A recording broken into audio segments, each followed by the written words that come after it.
মুসা এবং ঈসা আলাইহিসসালামের অনেক মুজিজার কথা আমরা শুনেছি। আমাদের নবী মুহাম্মদ সাল্লাল্লাহু আলাইহি সাল্লামের মুজিজা কি কি ছিল জানতে মন চায়। প্রিয় দর্শক, মুজিজা মানে হলো অলৌকিকত্ব, অলৌকিক ঘটনাবলী। আল্লাহ তাআলা তার নবী রাসূলদেরকে যুগে যুগে তাদের সত্যতার সপক্ষে মুজিজা হিসাবে বিভিন্ন অলৌকিক ঘটনা তাদের মাধ্যমে আল্লাহ তাআলা ঘটিয়েছেন। অর্থাৎ তারা যে আল্লাহরই রাসূল, এজন্য তাদেরকে আল্লাহ রাব্বুল আলামিন অনেক তার কুদরতের সাক্ষী রাখেন তাদেরকে। অর্থাৎ তাদের মাধ্যমে আল্লাহ তাআলা অনেক কুদরতের প্রকাশ আল্লাহ ঘটিয়ে থাকেন, যেটি মানুষ দ্বারা সম্ভব নয় সচরাচর। অতএব তারা যে আল্লাহরই রাসূল সেটি প্রমাণ করবার জন্য আল্লাহ তাআলা এই সমস্ত মুজিজা তাদের মাধ্যমে প্রকাশ করে থাকেন। আপনি যেমনটি বলেছেন যে মুসা আলাইহিস সালামের লাঠির মুজিজা, ঈসা আলাইহিস সালামের অনেকগুলো মুজিজার কথা আমাদের সমাজে প্রায় সব মানুষই আমরা কম বেশি জানি। অথচ মুহাম্মদ সাল্লাল্লাহু আলাইহি সাল্লামের এরকম মুজিজা সম্পর্কে অনেকে জানেন না। কি কি মুজিজা আছে? এর উত্তর হলো যে সর্বপ্রথম সবচেয়ে বড় মুজিজা হলো নবী করিম সাল্লাল্লাহু আলাইহি সাল্লামকে আল্লাহ তাআলা যে কোরআন দিয়েছেন সেটি।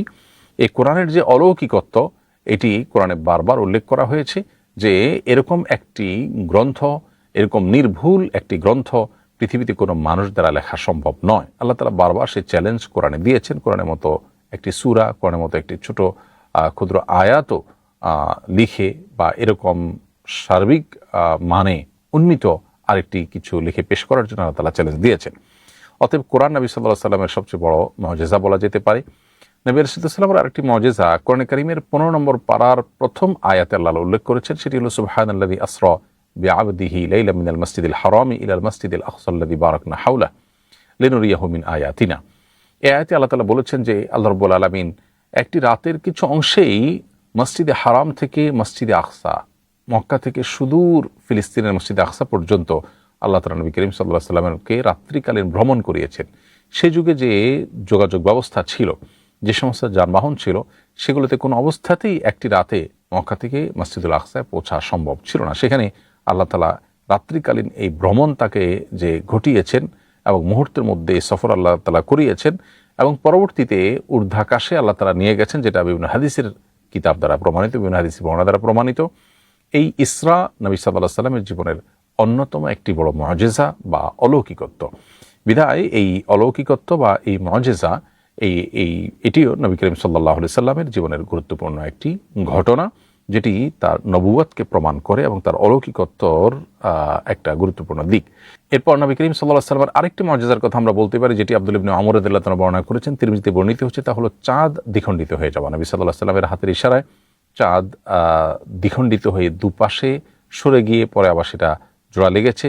সরে যাওয়ার পর নবী করিম সাল্লাল্লাহু আলাইহি সাল্লাম বলেছেন, ইশহাদু, তোমরা সাক্ষী থাকো যে আল্লাহ তাআলা আমাকে যে মুজিজা দিয়েছেন, অলৌকিকত্ব দিয়েছেন, তার মাধ্যমে এই চাঁদ দুপাশে পৃথক হয়ে গেছে এবং সেটি আবার পরবর্তীতে জোড়া লেগেছে।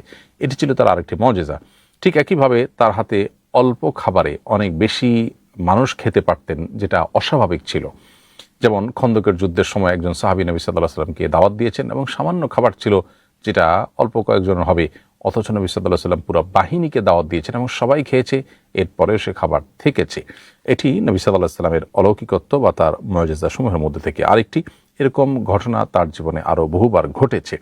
ঠিক একইভাবে পানির স্বল্পতার সময় নবী সাল্লাল্লাহু আলাইহি সাল্লাম এর 2 আঙ্গুলের মধ্যবর্তী জায়গা থেকে পানি বের হওয়ার ঘটনা এবং ব্যাপক পরিমাণে পানি সেখান থেকে উৎসারিত হওয়ার ঘটনাও কিন্তু নবী সাল্লাল্লাহু আলাইহি সাল্লামের জীবনে ঘটেছে। সেটিও একটি মুজিজা। সেই সাথে নবী সাল্লাল্লাহু আলাইহি সাল্লামের জীবনে আরেকটি মুজিজা ছিল যে তিনি মিম্বর তৈরি হওয়ার আগে একটি খেজুর গাছের সাথে হেলান দিয়ে তারপর তিনি খুতবা দিতেন।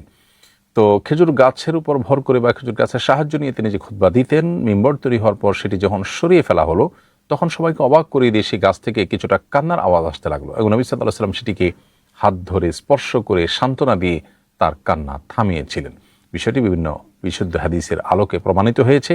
নবী রাসূলুল্লাহ সাল্লাল্লাহু আলাইহি ওয়াসাল্লামের যুগে এই অলৌকিক এবং অস্বাভাবিক ঘটনা তার হাত দিয়ে আল্লাহ তাআলা ঘটিয়েছেন। এটি তার মুজিজাগুলোর মধ্যে থেকে একটি। এরকম আরও বহু মুজিজা নবী করিম সাল্লাল্লাহু আলাইহি ওয়াসাল্লামের জীবনে ছিল, যেগুলো তার আল্লাহর নবী এবং রাসূল হওয়ার সপক্ষে অনেক বড় সাক্ষী এবং প্রমাণ হিসাবে আমাদের কাছে আজও বিভিন্ন হাদিসের কিতাবে কোরআন কারীমের বিভিন্ন ছত্রে ছত্রে উল্লেখিত হয়েছে বা রয়েছে।